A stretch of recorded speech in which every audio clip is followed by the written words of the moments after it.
2 for 1 Jack, splat, just like that. Bringing you tons of information, that's where he's at. He goes around town covering topics you'd like to know. Well, that's what you get when you tune in to the 2 for 1 Jack Show.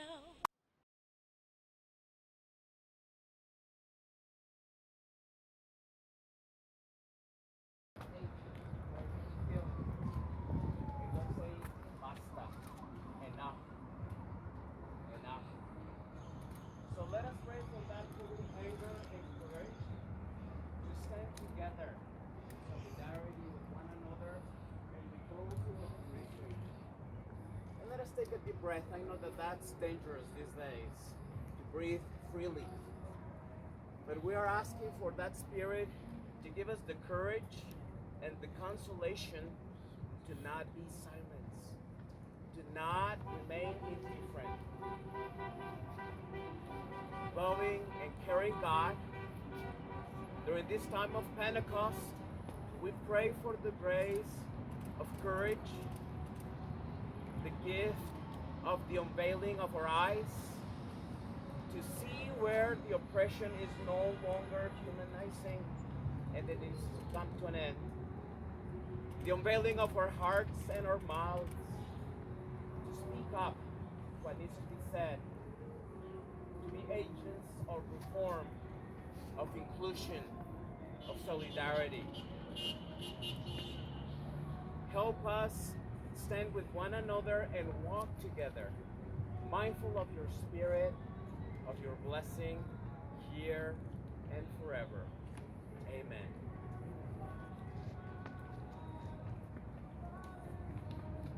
It's a time to let our voices be heard. It's a time to let our voices guide us to the next right steps to change our world. So if you would like to offer a prayer, however brief, I would pray for the repose of George Floyd and all the other Black persons who have died at the hands of the police departments across the nation. Beg mercy. I beg understanding. I beg to live in hope with my sisters and brothers.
Okay, so now there's something going after there.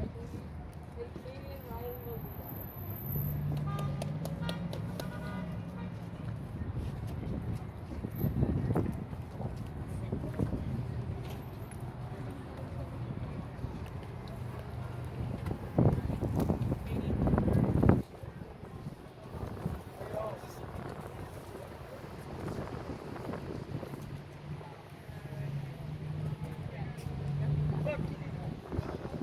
Hey everyone, we just want to stand here for maybe like a minute or two and just chant Black Lives Matter. Is that okay with everyone? All right. Would anybody like some water from the DCN students? We've got water and snacks everywhere. Leave where you see blue.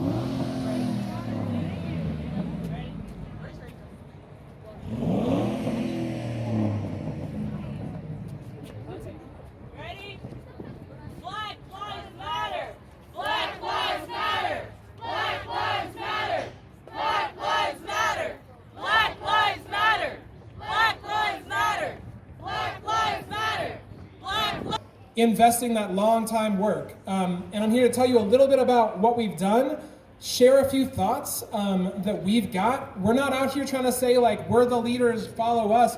But we're here to say like, we've been doing some work for a while and accomplished some things that we want folks to join us in working on and do your own work. You don't have to join us, you can take that action. So first, a couple thoughts on a world without police.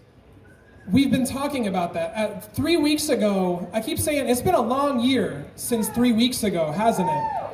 It has been, it has felt like in the last 3 weeks, 3 weeks ago, abolishing the police, defunding the police, imagining a world without police was a pipe dream, was a radical left fringe idea, and now it's a serious set of policy changes that are being enacted in places like Minneapolis, that are being discussed in city council and in the state legislature here.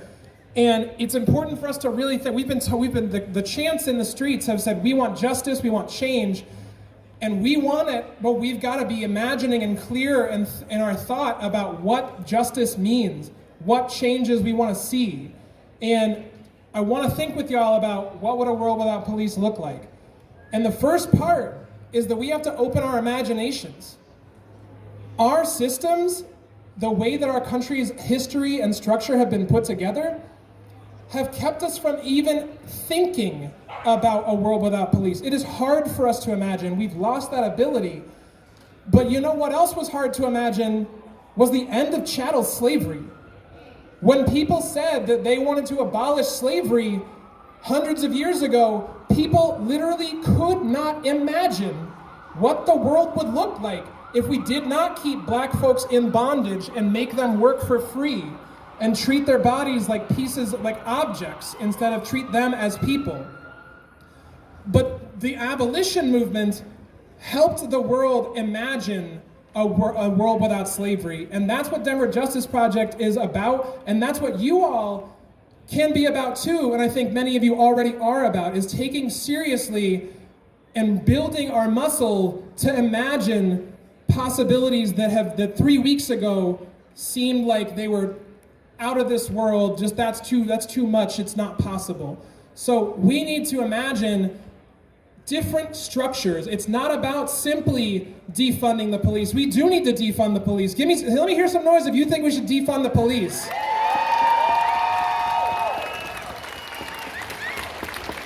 We've started to be able to imagine what it would be like to defund the police, but we need to think about what do we do with that money? Where does it go to keep supporting public safety? Because people will tell you the police are here to keep us safe. But as so many of our black and brown communities already know, and as people are waking up to, the police don't keep us safe. If you are currently being robbed and you call for the police, it might be 15 minutes until anyone that can help you gets there, and the person who's attacked you, who's robbed your house, who's held you up, is going to be gone already.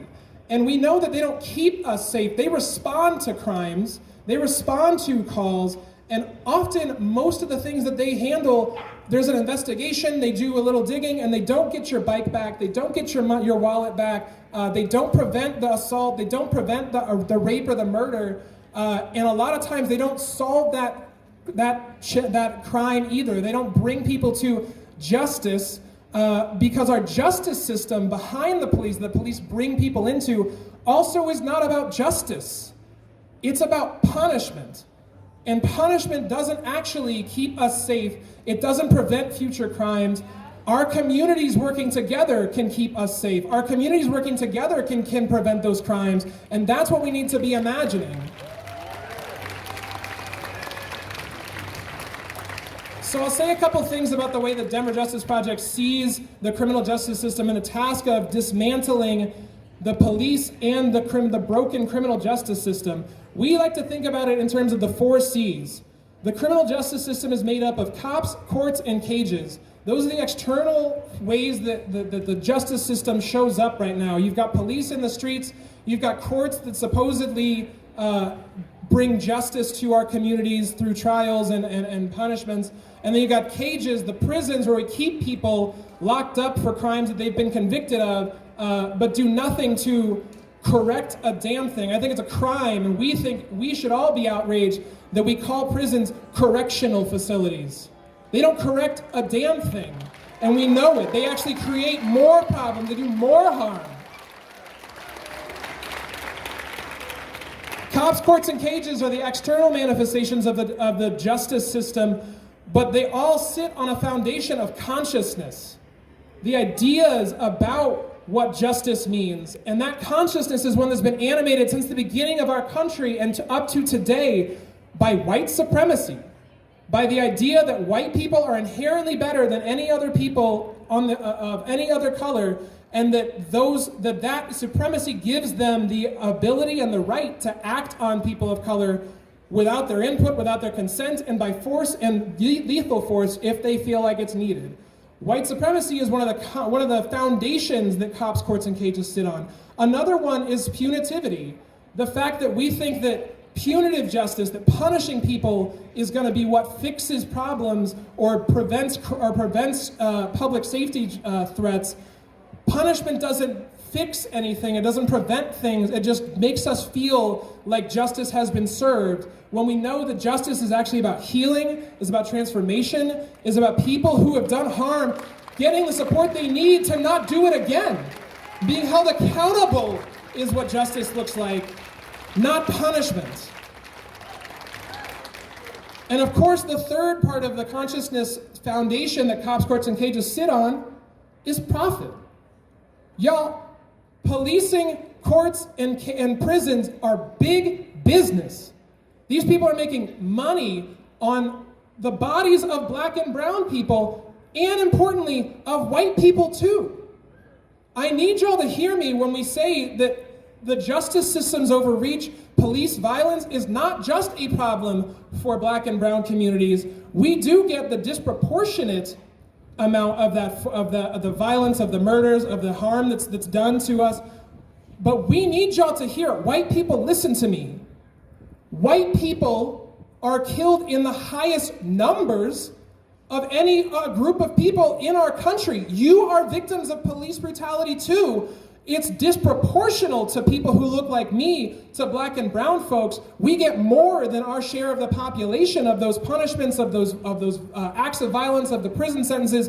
But you and your brothers and your families and your sisters, your cousins, your uncles, they are in prisons too. White people get killed by police too. And this is not just a problem that black and brown folks need white folks' help looking at us as those poor people over there who need support. You are victims of this too. You've got a stake in ending mass incarceration, ending police violence, transforming the justice system too.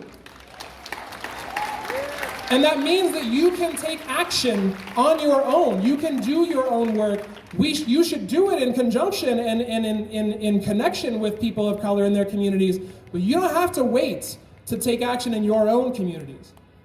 So dismantling cops, courts, and cages and starting to shift that consciousness on which they sit is part of what imagining a world without police would look like. I want to tell you, I don't want to be, how long do I have, Stefan? Yeah? All right, cool. I'm going to just be up here until I'm done.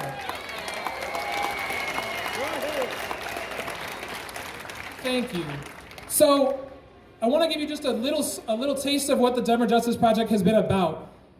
In a big way, a lot of the work that we've done is about attacking the institutions of cops, courts, and cages and trying to use the policy shifts that are creative and forward-thinking and bringing those to bear in our city council and in our state legislature. So we have been part of several different efforts since 2015. A huge part of the first effort we ever did was trying to unseat then District Attorney Mitch Morrissey, who in his decades of sitting as the district attorney never once charged a cop with murder, with assault, with any of the actual crimes that they've committed here in Denver, and trying to oust him from office. It didn't work because that takes a ton of people. We needed to collect hundreds of thousands of signatures. We still collected over 20,000.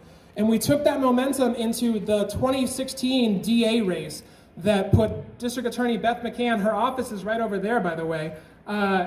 We really tried to do work to help the community understand that the district attorney is a publicly elected official that you get to decide what their platform is and pressure them to do justice in the way that we need it. And we tried to raise a lot more consciousness that the DA has a critical, pivotal role in being part of continuing or ending mass incarceration.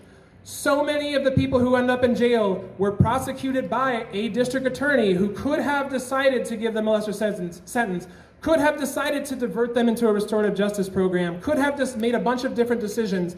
And we really did a lot of work to shape that race and the conversation about making sure that we hold our district attorneys accountable for ending mass incarceration, for making commitments, taking steps, having plans for how they're going to reduce the number of people that we send into prisons in the first place.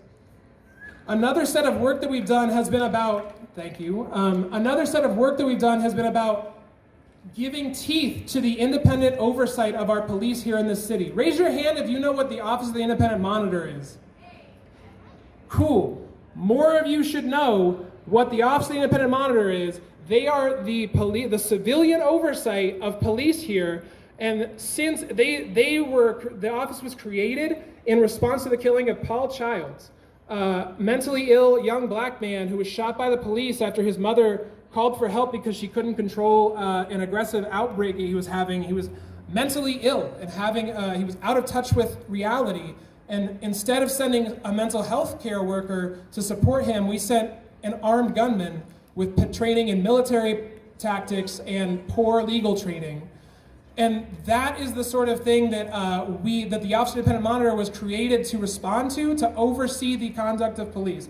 We put that office into the city charter through a vote on Amendment 2B because it only existed in ordinance and it could have been removed at that time with just a week's work of the mayor's office and city council. And now we can't remove independent oversight of police in this city without a vote of the people, where the majority of us would have to vote to stop overseeing police independently with civilians. That's a part of what our work has been too.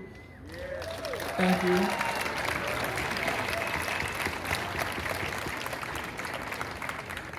But a huge part of what we've done has been about helping put the ideas out there and being committed to the long game of the work of justice transformation.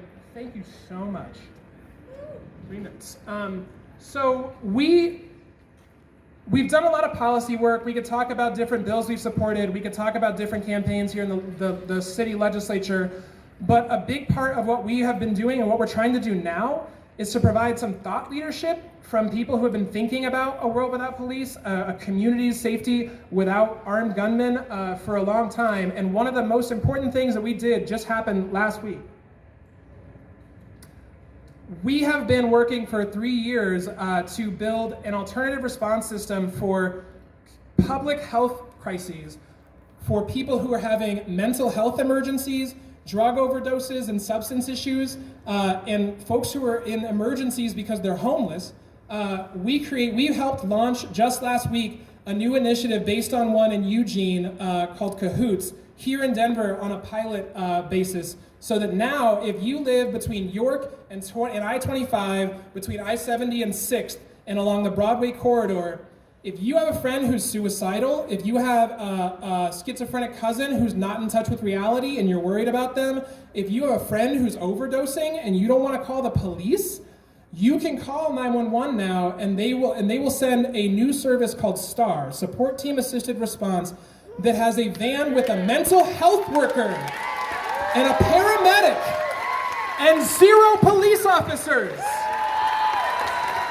to help you stay safe and get the help you need, rather than treating you like a crime and trying to put you in the criminal justice pipeline to prison.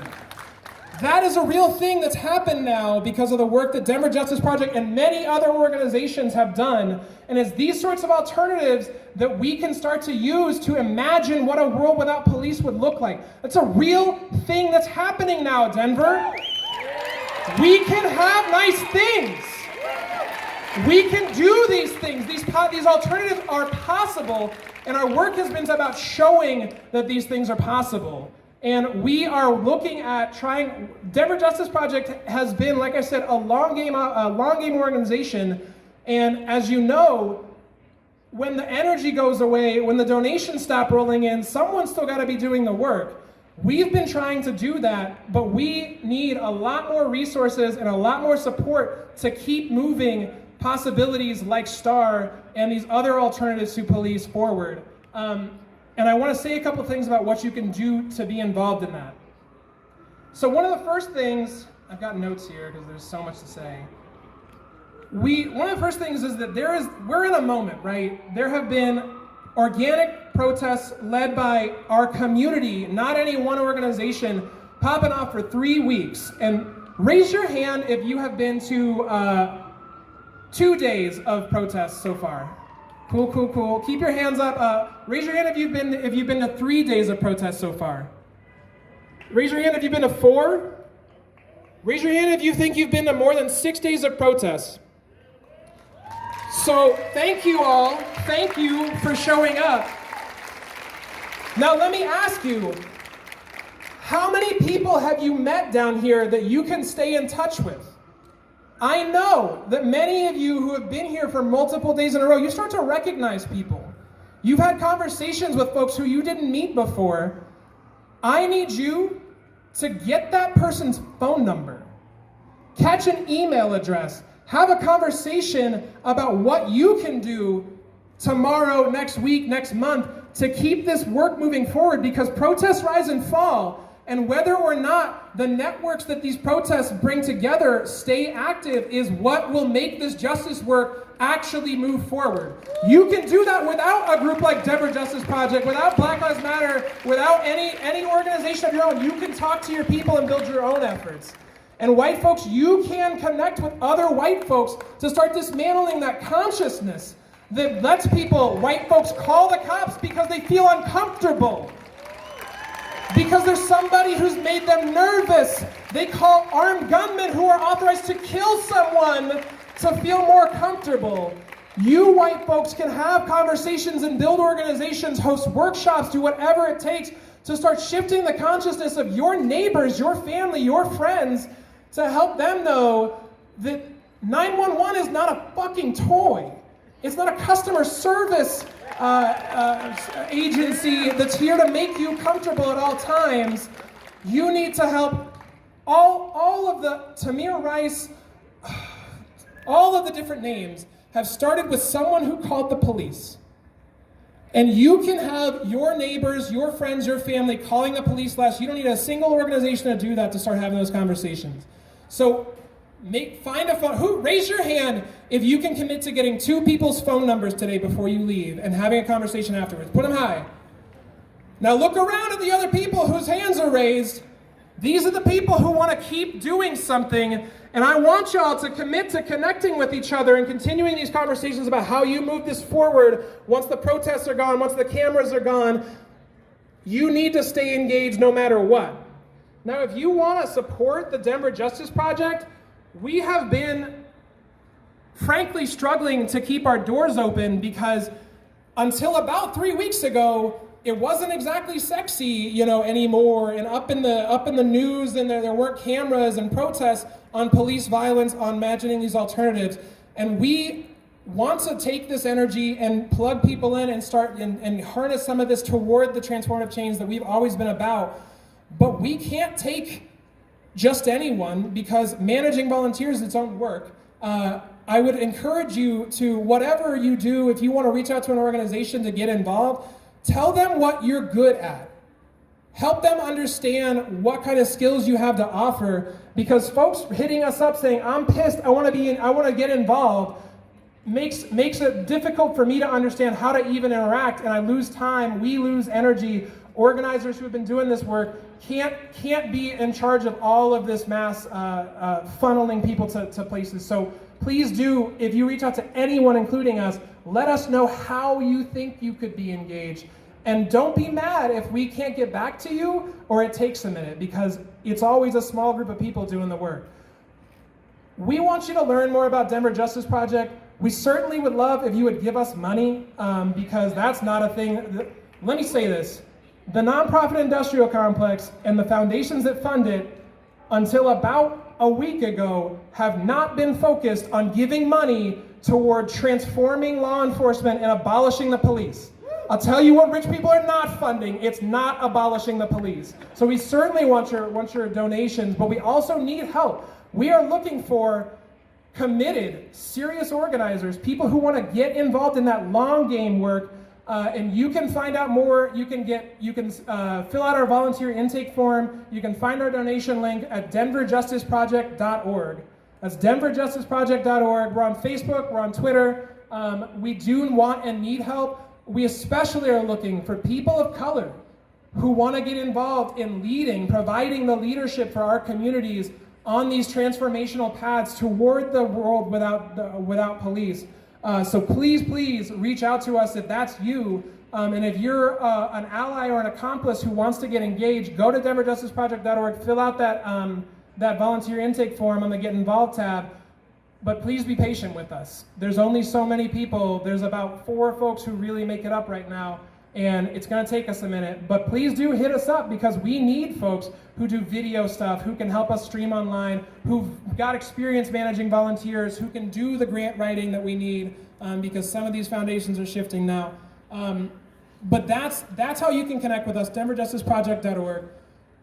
I'll leave you with this, because I know my time's gotta be over. They said that it wasn't possible to abolish slavery. We could not think of a world without slavery. But yet it happened because of the hard, long-term work of a dedicated group of people and their accomplices. Right now, we are in the birth pains of a world without police. And the first thing we need you to be able to do is imagine it, is think about it, conceive of it, start thinking about what we would need to replace these systems that have never served us with. And we can't have a world without police, y'all. I need you to believe that, but I need you to stay committed to working with it past the protests of this month or however long they last, and connect with each other, build relationships, and form new organizations, and find ways to support existing organizations, because it's gonna happen if all of us work together to use our collective power in a coordinated way to fight for that world, not just because we had a big protest. So please build those relationships, connect with each other, hit us up, denverjusticeproject.org, and keep supporting all these other organizations, and do what you do. Thank you all.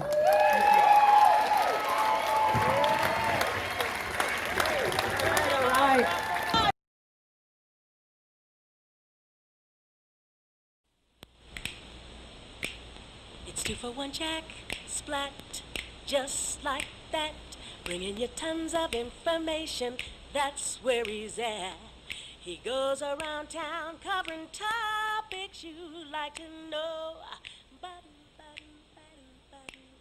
Well, that's what you get when you tune in to the 2 for 1 Jack Show.